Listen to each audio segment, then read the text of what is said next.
Hello and welcome to exam wings की इस video में आपका स्वागत है। LIC डबल की तैयारी हम लोग कर रहे हैं और ये जो सेशन है ये बेसिकली इंश्योरेंस अवेयरनेस का सेशन है, जहाँ पे हम आपको इंश्योरेंस अवेयरनेस की बेसिक थ्योरीज के बारे में पढ़ाते हैं। अभी तक इस पे हमने 2 वीडियोस पोस्ट कर चुके हैं और आई होप कि वो दोनों वीडियो आपने देखी होगी। साथ ही साथ हम रिक्वेस्ट करेंगे कि आप इस चैनल को फॉलो करें, सब्सक्राइब करें, ताकि आप सारे अपडेट्स देख सकें। हम आपको इन्फॉर्म करना चाहते हैं कि हमारी वेबसाइट www.examwings.in पे सारी वीडियोस प्लस हम LIC PDF के नाम से आपको वहाँ पे डॉक्यूमेंट्स जो भी दे रहे हैं ना, वो अवेलेबल करा रहे हैं। साथ ही साथ आने वाले टाइम में हम इसमें प्रैक्टिस सेट भी शुरू करने वाले हैं, जहाँ पे आपको LIC से रिलेटेड और करंट अफेयर से related, insurance awareness and current affairs से रिलेटेड क्वेश्चंस प्रैक्टिस करने को मिलेंगे। आप यहाँ पे लेटेस्ट नोटिफिकेशन भी देख सकते हो और अगर आपका कोई क्वेरी है आप यहाँ कमेंट सेक्शन में पूछ सकते हो। आगे बढ़ते हैं। इंश्योरेंस अवेयरनेस के इस वीडियो में हम बात करेंगे ग्रीवियंसेस रिड्रेसल मैकेनिज्म के बारे में। ग्रीवियंसेस क्या होती है? शिकायत किसी भी तरह की जो आपकी इंश्योरेंस से रिलेटेड शिकायत हो, उसके लिए एक पूरा सिस्टम बना हुआ है।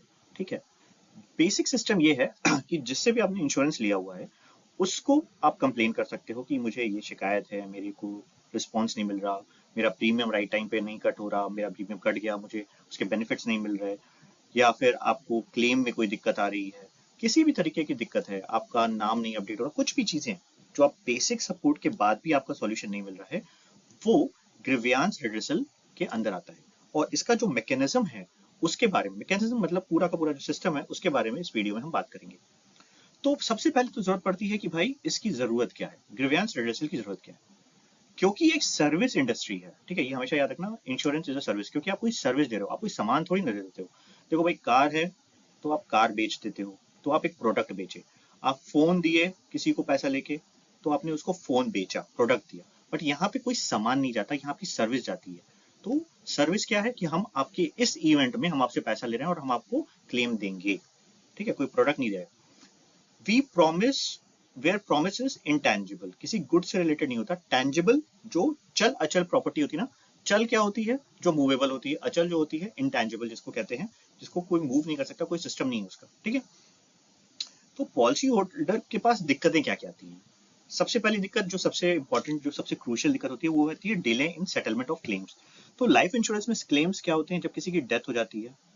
ठीक है, देखो इंश्योरेंस में बेसिकली अगर आप LIC के लिए पढ़ रहे हो और LIC में जॉब करोगे, तो एक चीज के लिए बड़ा तैयार होना पड़ेगा कि आपको डेथ के ऊपर ही बात करनी है। ठीक है, क्योंकि LIC उसी में डील करती है। तो कई LIC एम्प्लॉयज बड़े हंसी मजाक में ये कहते भी है कि भाई हमको तो मजबूरी में डेथ के ही बेनिफिट्स बताने पड़ते हैं।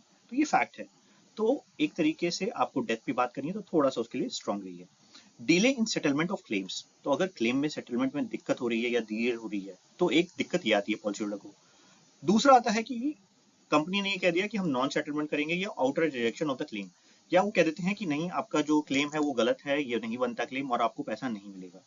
डिस्प्यूट ओवर क्लेम अमाउंट, कई बार ऐसा भी होता है, कई बार ऐसा होता है कि मान लो मैंने लिया 1 करोड़ की पॉलिसी, कंपनी कह रही है भाई मैं आपको 70 लाख ही दूंगी। क्यों दूंगी? उसके अलग रीजन वो लगा देते हैं। या फिर कई बार अनक्लियर और कंफ्यूजिंग पॉलिसी टर्म्स की, कहा कुछ गया था और दिया कुछ जा रहा है। तो उस तरह की दिक्कतों को हैंडल करने के लिए बेसिकली रिड्रेसल की जरूरत पड़ती है ग्रीवियंसेस के। अब ये क्यों इंपॉर्टेंट है? Quick fair and transparent redressal builds trust in the industry, कि भाई अब मैं ट्रस्ट कैसे करूं? अगर मेरा रेजोल्यूशन ही नहीं हो रहा है और मैं प्रॉब्लम में अटका हुआ हूं, तो मैं दोबारा किसी को इंश्योरेंस लेने के लिए कहूंगा ही नहीं। तो इसलिए इंपॉर्टेंट है कि, वेरी इंपॉर्टेंट, कि इसका quick fair and transparent redressal होना चाहिए। जो भी केस है, ऐसा नहीं है, देखो कई बार फ्रॉड्स भी होते हैं। कई ऐसे, जब आप LIC के किसी बड़े सीनियर ऑफिसर से बात करोगे जो क्लेम सेटलमेंट में जाता है, या इंक्वायरी ऑफिसर जो होते हैं, इंक्वायरी ऑफिसर्स जो होते हैं, जब वो जाते हैं तो वो चेक करते हैं, देखते पता चलता है कि बंदा मरा ही नहीं था, उसके घर वालों ने उसको मरा दिखा दिया, 4 हफ्ते तक गायब रहा क्लेम लेने के चक्कर में। तो बहुत से फ्रॉड्स होते हैं, ठीक है, या जानबूझ के उसको मार दिया जाता है। तो वो सब आप बाद में देखोगे जब आप अंदर जाओगे। तो complaints are movement of truth, if handled well can convert unhappy customer into loyal one। अब देखो कई बार ऐसा होता है कि कंप्लेन हुई और आपने देखा कि यार ये तो जेन्युइन से कंप्लेन था, इसका खटाखट रिजोल्यूशन करो, तो वो भी बंदा खुश हो जाएगा। वो भी कहेगा यार कि LIC से मैंने पॉलिसी ली थी, 2 दिन लगा, इशू थे उन्होंने, लेकिन तुरंत उसका सॉल्यूशन कर दिया। तो तीसरे बंदे को लगेगा कि हाँ यार यहाँ से लेना चाहिए। और यही एक बहुत बड़ा रीजन है कि मार्केट में 70% का ऊपर का शेयर LIC होल्ड करके चल रही है। एक अकेले पूरे मार्केट में 70% शेयर LIC के पास है, उसके बाद आते हैं SBI, HDFC, IDI, दुनिया भर के कुछ ऐसी कंपनियां हैं जो इस समय अच्छा परफॉर्म कर रही हैं, जैसे SBI इंश्योरेंस अच्छा परफॉर्म कर रही हैं। तो अब बेसिकली ये सारी चीजें गवर्न कैसे होती हैं। तो मैंने आपको पहले बताया था कि इंश्योरेंस का बाप कौन, IRDAI, जैसे बैंक का SBI, अरे सॉरी RBI, वैसे ही IRDAI सारे रूल्स बनाता है इंश्योरेंस को गवर्न करने के लिए। तो इन्होंने एक बनाया इंटीग्रेटेड ग्रीवेंस मैनेजमेंट सिस्टम, जिसको कहते हैं शॉर्ट में IGMS। इसको किसने बनाया ये देख लो, क्या शॉर्ट फॉर्म होती है इसको लिख लो, नोट कर लो, ठीक। It was launch by RDI to bring transparency and efficiency. क्या है इसमें कि सेंट्रल रिपोजिटरी, ये बेसिकली सिर्फ LIC के लिए काम नहीं करती है, ये कोई भी लाइफ इंश्योरेंस हो, पर्टिकुलरली कोई भी इंश्योरेंस हो, पर्टिकुलरली सिर्फ लाइफ इंश्योरेंस नहीं, कोई भी इंश्योरेंस हो, अगर आपने HDFC से ले रखा है, आपने SBI से ले रखा है, सबके बारे में यहीं पे कंप्लेन आप कर सकते हो। सेंट्रल रिपोजिटरी कहते हैं। रिपोजिटरी क्या होता है, जहाँ पे सारा कलेक्शन रखा रहता है। ये सारे कंप्लेंट्स को ट्रैक भी करते हैं जब तक वो रिजॉल्व भी नहीं हो जाता। तो IRDI इसको क्या करती है, ट्रैक भी करती है कि आपने अगर LIC के खिलाफ कोई कंप्लेन कर दी कि मेरा ये वाला क्लेम नहीं सेटल हुआ है, तो IRDI उसमें इंटरवीन करके देखती भी है।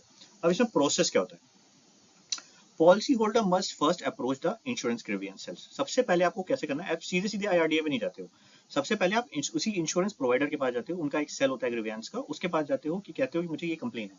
फिर उसके बाद अगर वो कंप्लेन, या ये जो प्रोसेस है ना, ये प्रोसेस बहुत इंपॉर्टेंट है, एकदम मतलब सब लोग क्रूशियल, एकदम सबसे क्रूशियल पॉइंट्स में से एक है। तो इसको देख लो, याद कर लो, नोट कर लो कि इफ अनसेटिस्फाइड और no reply within 30 days, अगर आपको 30 दिन के अंदर वहां से कोई रिप्लाई नहीं आया, या वहां से जो रिप्लाई आया 30 दिन के अंदर उससे आप सेटिस्फाइड नहीं हो, तब आप जाके IGMS पोर्टल पे अप्लाई कर सकते हो अपनी कंप्लेन को, ठीक। IGMS forward complain to the insurance and monitors progress. उसके बाद ये IRDA इंश्योरेंस जिनसे आपने लिया था, जो बेसिक पहला इंश्योरेंस था जिसको आपने कंप्लेन की थी, जो नहीं सुन रहा था, उसके पास वापस ये भेजती है और उससे फिर मॉनिटर करती है कि भाई क्या अपडेट दे रहे हो। तो it insures uniform and timely grievances handling. तो वो टाइम से, उसका एक टाइमलाइन उन्होंने सेट किया हुआ है कि टाइम टू टाइम उसको फॉलो अप करके जल्दी से जल्दी सारा आपका इशू रिजॉल्व कर दे, ठीक है। अब आते हैं कंज्यूमर प्रोटेक्शन एक्ट। देखो ये बहुत सारे इंपॉर्टेंट पॉइंट्स हैं, स्क्रीनशॉट लेके या तो सेव कर लो, या जो मैं PDF शेयर कर रहा हूँ उस PDF को देखते रहो। PDF अभी जो है वो नॉन डाउनलोडेबल फॉर्म में है, हमारे वेबसाइट www.examwings.in है, .com नहीं, ठीक है। आप इस पे जाके PDF, जो LIC PDF का सेक्शन है, वहां से आप सारे के सारे PDF देख सकते हो। अभी मैंने PDF डाउनलोड करने का ऑप्शन नहीं दिया है, सो दैट आप इसको, हमें ये पता चले कि लोग जनरली इसको यूज कर रहे हैं। अगर आपको डाउनलोड वर्जन चाहिए तो आप मेरे को कमेंट सेक्शन में लिख के भेज सकते हो कि डाउनलोडेबल फॉर्म आपको चाहिए, आप बता देना, मैं देख लूंगा। कंज्यूमर प्रोटेक्शन एक्ट क्या होता है, it was an act of 1986, याद कर लेना 1986 का एक्ट है। अमेंड कब हुआ, 2002 में, 2002 में इसको अमेंड किया गया, ठीक है। ये it applies to insurance customers, ठीक है। इसमें क्या है, इसका मेन काम क्या था, to protect consumer against unfair practice and provide simple dispute resolution system. कोई भी अनफेयर प्रैक्टिस किसी भी इंश्योरेंस लेने वाले बंदे के अगेंस्ट ना हो, कंज्यूमर जो होते हैं बेसिकली उनके अगेंस्ट कोई ऐसा गलत प्रैक्टिस ना करे कंपनी, तो और जल्दी से जल्दी उनका डिस्प्यूट रिजोल्व कर सके। इसकी की definition includes insurance, banking, housing, transport etcetera, excludes free service और पर्सनल सर्विसेज। अब इसमें कोई फ्री सर्विस अगर कोई दे रहा है वो नहीं इंक्लूड होती है, ये चीज का ध्यान रखना कंज्यूमर प्रोटेक्शन एक्ट के अंदर। या फिर पर्सनल सर्विस आप कुछ ले रहे हो तो वो नहीं होती, लेकिन इसके अंदर इंश्योरेंस की, बैंकिंग की, हाउसिंग की, ट्रांसपोर्ट की कोई भी सर्विसेज, सर्विस के ऊपर है, ये बेसिकली कंज्यूमर का प्रोटेक्शन है, ठीक है। ये सिर्फ LIC से रिलेटेड नहीं है, okay. Consumer, one who buys goods or avails services from personal use, not for resale or commercial purposes। तो इसका क्या मतलब है कि कंज्यूमर कौन होता है, जो भी गुड्स और सर्विसेज अवेल करता है फॉर पर्सनल यूज। लेकिन जैसे आपने क्या किया, इंश्योरेंस लिया, या आपने कोई प्रोडक्ट लिया, लेट्स से आपने कार लिया, या फिर आपने कोई फोन लिया, तो ये जो आपने पर्सनल यूज के लिए गुड्स लिया है, इसके लिए कंज्यूमर प्रोटेक्शन एक्ट बना हुआ है। अब डिफेक्ट एंड डिफिशियंसी, उसमें क्या क्या चीजें कवर होती हैं, फॉल्ट हो, इम्परफेक्शन हो, शॉर्ट कमिंग हो इन क्वालिटी ऑफ परफॉर्मेंस, किसी भी तरीके का फॉल्ट, इम्परफेक्शन या कोई कमी रह जाए किसी भी तरीके की क्वालिटी ऑफ परफॉर्मेंस में, तो वो सारी चीजें इसमें कवर की जाती हैं। कंप्लेंट कैसे हो सकती है, written allegation of unfair practice, defective goods, efficient और एक्सेस प्राइस आपसे मांगा जा रहा हो, या हैजर्डस गुड्स और सर्विस दी जा रही है, तो ये इसके लिए आपको कंप्लेन कैसे करनी होगी? लिखित कंप्लेन की जाती है इसकी, ठीक है।